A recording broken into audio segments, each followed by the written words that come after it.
Hey, how's it going, boys? Clappy here. Look, Twitter is a mess. Unpopular opinion, I know. Stan culture is rampant on their website, and I'm not the first person by a long shot to say it's shit. But it's like a guilty pleasure of mine to see people go off like this on Twitter. Is it bad? Yes. God, yes. Give me a mic and enough free will to discuss my full opinions on Stan culture and the myriad of problems that surround those communities. But what the fuck happened? Apparently this one just went way over my head, and I completely missed this. Back in around April or March this year, threads were being made about things wholesome creator and streamer Philza had done. Some of these heinous actions and statements made from Philza were back in 2013. Half of his fans weren't even alive back then. Most MCYT stan Twitter degenerates on Twitter seem to be around 14 or 15. They would have been 7 years old when this happened. First of all, I understand if you don't want to listen to a child. This goes for me too. When someone talks about these things and it says 15 in their bio, then maybe take what they say with a grain of salt. Still take in what they're saying and make your own opinions. Think about whether it makes sense. That's what I want people to do with my videos. I know I'm young and kids are mature, me included, but we can still have something to say. But these tweets ruin that perception of a child's view if it's gonna be this delusional and senseless. Anyway, so the thread reported on a few Minecraft YouTubers. I don't know where the original one is, but the one I have I know talks about some of the same clips and whatnot. Also talks about some of the members of the fucking Sweaty Boys or whatever it's called. You know, Wilbur, Tommy and whatnot.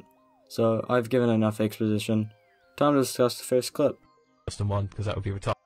Because diamond shovels would... So here we have Philza saying the ass flu. Now put down your pitchforks and torches, you can basically smell the dust coming off such an old video. It's like people on Twitter don't understand that time affects how society perceives certain words and things. The answer was something that was very normalized, or at least how I remember it, and how Philza said he remembered it. Ignoring the age of such an ancient video, and how time must be accounted for when talking about someone's views on something, I've always thought that what people talk about on camera must be held to a different standards as when someone is just either by themselves or say it in a Discord call with friends.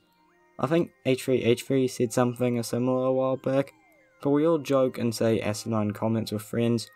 Some we could never say in front of certain people. I'm not actually sure where this clip came from, but even if it was from Twitter, back then Philza only had about 20 followers who were all close friends. But anyways, it's still pretty simple and overall unimportant. Believe it or not, this was one of the worst things Philza had done according to these threads. Next one is just an image.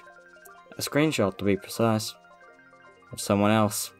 Which is why Philza is in the wrong. As you can see in this case, we can see a tweet from 2013 again.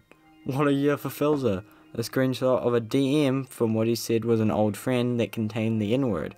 Now, for this one, I didn't get it. He didn't even say it. It was a DM from 8 years ago.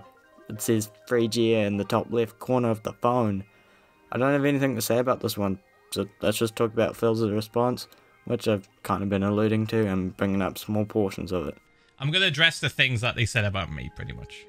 It was really only like 2 things. So, anything else that's been like addressed by anyone in the Sleepy Boys, that's fine. That's their thing, right? But the stuff about me, I'm going to address like officially. And then people can just be like, alright, he addressed it. Here it is. Okay? A lot of you are probably going to think like, oh yeah, it doesn't matter. It's like forever ago. You know, it was so long ago. But I don't know. I feel like I should still address it. Some people have been like defending me, saying that you don't even have to talk about it. But I'll talk about it. It's fine. Like, I've got nothing to hide. I'll talk about it with you guys.